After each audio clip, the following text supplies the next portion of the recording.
आप सभी का मंगल हो। नमस्कार मेरे प्यारे नौजवानों, आप एक चीज़ पे गौर कर लीजिए। जीवन के अंदर कोई भी रीति रिवाज, व्रत त्योहार, धार्मिक आस्थाएं या आपके अपने जीवन के कोई भी यम नियम बने हुए हैं, ठीक है ना।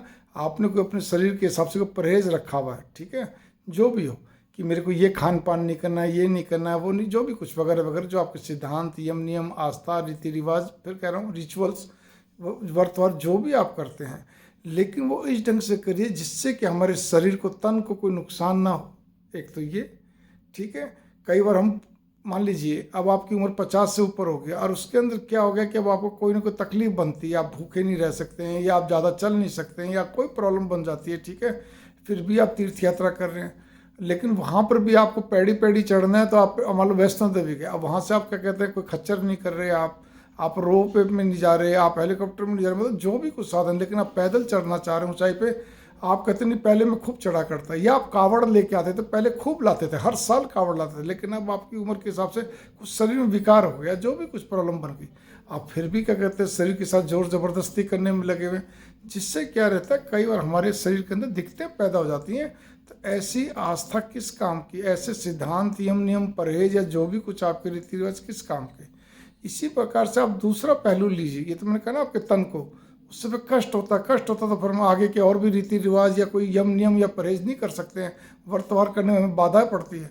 तो पहले संभल चलो, उम्र के हिसाब से चलो, अपने स्वास्थ्य को देखते हुए हर काम करोगे तो अच्छा रहेगा, बढ़िया रहेगा।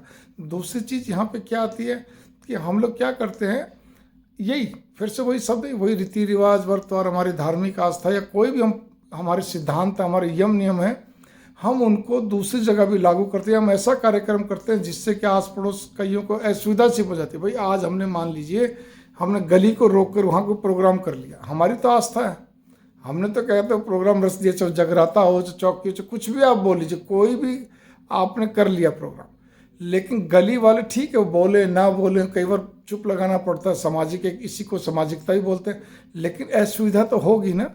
अब उस घर वाले को वहाँ से घूम के आना पड़ेगा, दूसरी गली से घूम के आना, इसको वहाँ से, तो भाई ऐसी असुविधा खाली कहने से फर्क नहीं पड़ता जी। एक ही रात का काम है जी, इसमें क्या दिक्कत है, कुछ घंटों का काम है, वो दिन तो सजाने में सारा ही लग जाता है, वो आधा दिन, पौना दिन, पूरा दिन चला जाता है, ठीक है। हम शादी ब्याह करते हैं, हम बहुत सारी चीज़ हम गलियों में कर लेते हैं बस। कई बार क्या कहते हैं, कोई किसी का शरीर शांत हो गया तो कई कई दिन तो गलियां बंद हो जाती हैं।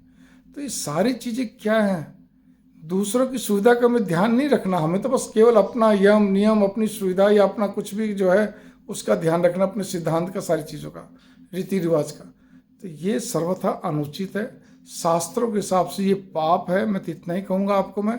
और सामाजिक, एक प्रकार से सामाजिक नैतिकता भी नहीं है, ठीक है ना। अनैतिक मतलब नैतिक नहीं है, सीधी सी बात ये। जो व्यक्ति कोई भी कार्य दूसरों की सुविधा को देखते हुए करता है, वही मानवता को लिए हुए है, वही इंसान है।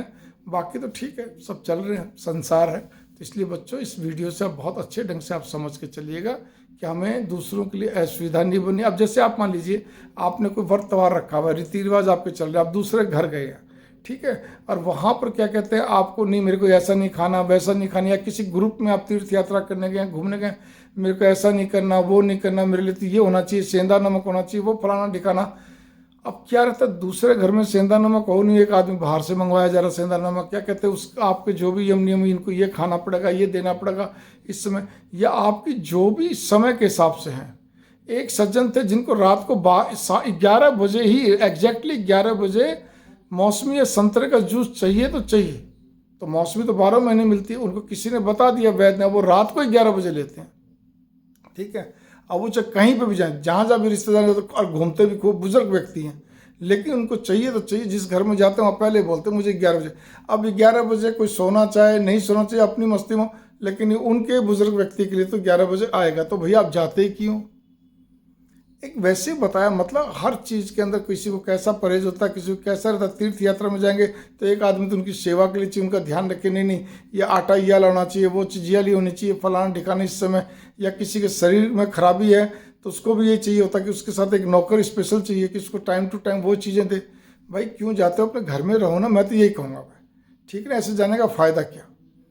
तो इसीलिए, या फिर अगर आप जाते हो तो फिर आपके पास एक आपका सेवादार होना चाहिए, वो चाहे आपका खून को, मतलब आपका ही अपना खून से बच्चे हों, या आपका कोई रिश्तेदार, परिचय या नौकर, कोई भी हो, लेकिन आपका होना चाहिए ताकि दूसरों पे आप हम्बक ना बने। मैं तो इतना ही कहूँगा। मंगल कामनाएं, नमस्कार। छोटे से को ज़्यादा समझिएगा।